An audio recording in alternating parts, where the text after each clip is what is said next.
So here we are, we're another part 2 of going deep into Christchurch nightlife history. We're going to Lichfield Street, which was a really important street in nightlife, because not only did it have like a main trunk line to get you up and down from one side of town to the other, also had a lot of diversity on came on street. So of course down outside what was Work Bar used to be known as something else. It used to have PlayStations on the wall, and I can't remember what it is. So if you know it, drop in the comments. It's escaped me for the last couple of years now. I used to know them all, and I had them down on a word file somewhere, and that word file's come somewhere else. So where the court is now used to be that tyre place with the ramp up top, and you could park below. And they used to have Mount Cook and a couple of rental car places down here. So it's changed actually quite a lot over the years. Lichfield Street. Used to have the city council down here at one time, but they built the Justice Precinct, which I don't think has worked out from what we all hear. You hear stories about the shoddy workmanship, ran out of space. They're actually leasing a lot of offices around the precinct, which is not too bad. Gives those landlords some income, because there's not many offices in Christchurch anymore. Work from home. Rollerstones played a big part, so does Hornby. Lots of good land out there. I mean, to give you an example, Officeworks, which was there for years on the other side of Justice Precinct, used to be there. They've gone. Fleet Partners gone from the city. So those businesses have left and left a big dent. The car parking building is still here. That used to go down, used to be a corridor, just go down the back way to Castle Street past Body Shop. That was the only way to get through, but now you can get right through and across it all. You can see down there, there's a car park right there, which goes in the riverside.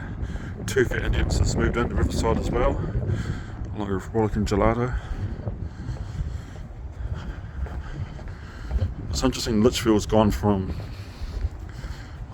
it wasn't busy, but it was busy, because it was busy in the daytime, busy at night time. Whereas now from the district, the Justice Precinct's kind of taken away their busyness. Whether that's a good thing or a bad thing having that there, I do not know. But this car park it's hardly used, to be honest. It was at $4.10 per hour. $15.30 for lost ticket, so it's pretty good overnight parking, really. If you're going to park somewhere else, I think it's $14. If you park there, it's $15.30. Say you lost your ticket, so you drop your car at 8, go back next day at 2 o'clock, lost your ticket. $15 to park overnight. It's pretty good. Of course, I used to call it one of the big anchor projects alongside Riverside and Salt was Intix Entertainment Precinct. It's kind of been, it's hit and miss. There's no Hoyts A, and that's not to devalue what a good theatre is right now. It's actually a good theatre. I've been in a lot of movies here. I don't mind it, but it hasn't got that Hoyts A feel. Whatever that Hoyts A feel was, they haven't got it, and it's been a bit of hit and miss. That bar there was One Shot. It was Cleaver & Co. They just can't seem to find a nook for that place. I'm not too sure what it is. I'm out of ideas, to be honest, because even Nando's couldn't survive in Ethics. So either the rent's too high, or the tourists ain't flown down here, which probably aren't. And if they are flown down here, they'll probably go to Joe's Garage. And of course you got Holy Moly and Archie, and then yeah, along with restaurants like Diversity and stuff in here. So not too sure what's going to happen to that spot. It's a big spot.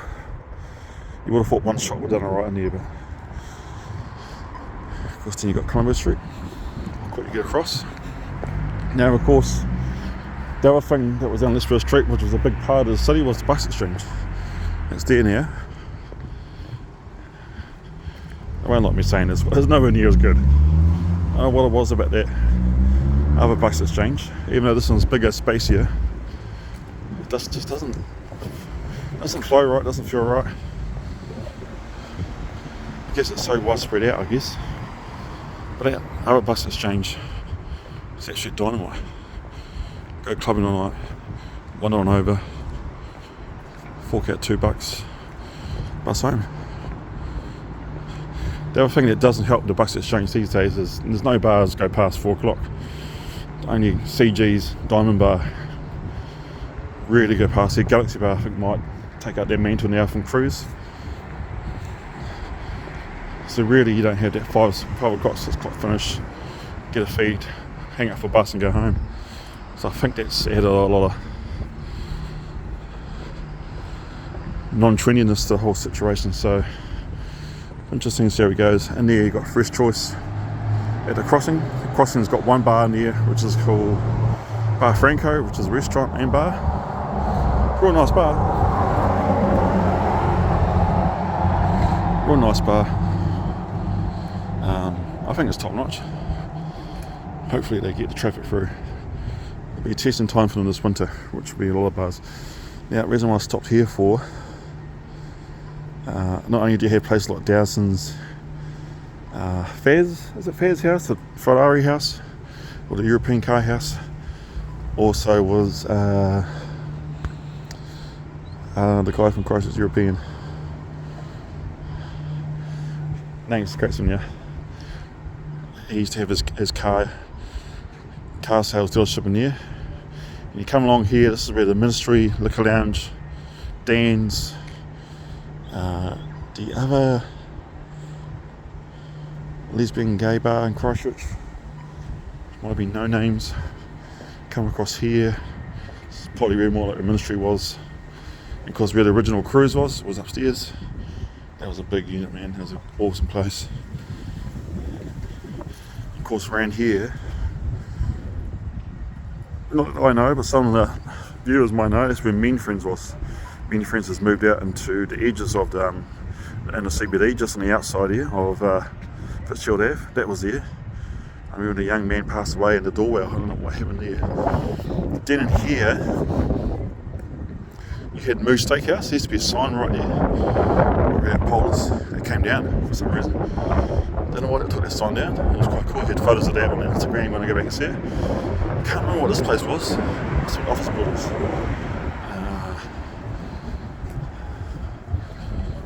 Those mirrors that I kind of hold on to, they escape me sometimes. I don't pay much attention to that. So that's going to be a hotel backpackers. So that must be a hotel on the side. Maybe they're just kind of dormant off on the other side.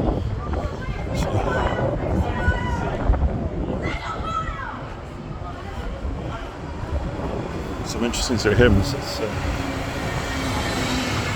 heck of a job. Local company has been doing that. And of course right here was Soul Square.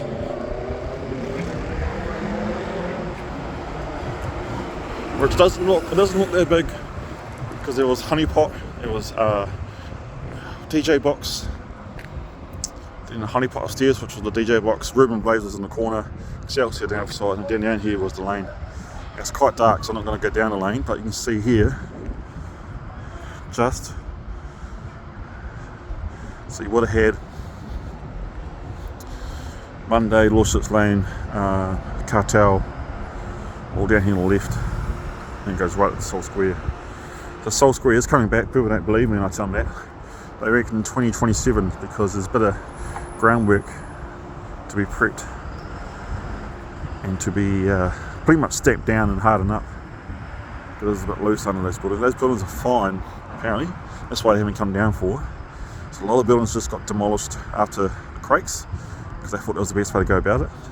And after a few years, the experts go, no, you shouldn't do that. So try and fix and salvage what you can, because your skyline and your heritage is gone. Oops. Well, thankfully, because of insurance and other matters, they never tore us down. So you can just see some lights on in here. So they must be just fitting it out at the moment. I guess the fit out must take a year. So maybe next year for the hotel. So I reckon it will take the rest of the year to firm up the land, and then I'll get the buildings repaired. It'll probably take another year. It's 2025, 2026 to fit them out. 2027, it must be 2026 Christmas or 2027 New Year, somewhere around here. Now the other thing about Soul Square is they've actually got, I don't even say louder or larger noise tolerance level compared to the rest of the city. So that bubble that extends pretty much around here. And of because there's no real apartments around here, to be honest. I mean, there is supposed to be apartments here. That's where the old Majestic Hall was. And over there is Poplar Lane. I think this apartment's going there. I think, I'm not actually too sure because they would have built it by now. But the rest of the place is in a high tolerance noise zone. So Sol Square should have late licenses and should have the ability to carry it on late at night without any noise complaints. Because A, there's no residents around, and B, that zone level is quite strong or quite high here. So Sol Square will probably be the place to be. So you might see a battle between this side of town versus the terrace. The terrace has got the courtyard, which you probably see on my Instagram and Snapchat and Facebook from the night before. With the courtyard at the back there, I think that could be the saving grace for the terrace. We've got the Fiddle, Bangalore, the little whiskey bar, the sports bar going above Brewdar and Tonoshi, a bar in the corner. That could be the sticking point for the terrace. That could really make them quite a solid option. So I don't think the terrace how it is at the moment, it's just, I hate to say it's not working. I just hate to say what's gone on in the last 10 years post Craig's hasn't been that beneficial to Christchurch nightlife. So going forth from this moment on, which I would have thought would happen 2019 when COVID came, I think what's going on in the next 4 or 5 years with the stadium, with those corporate greed, cost of living crisis gone, get a bit more stability, people might be coming a bit more. It should be quite a cool time. So that's our little Lichfield Street post.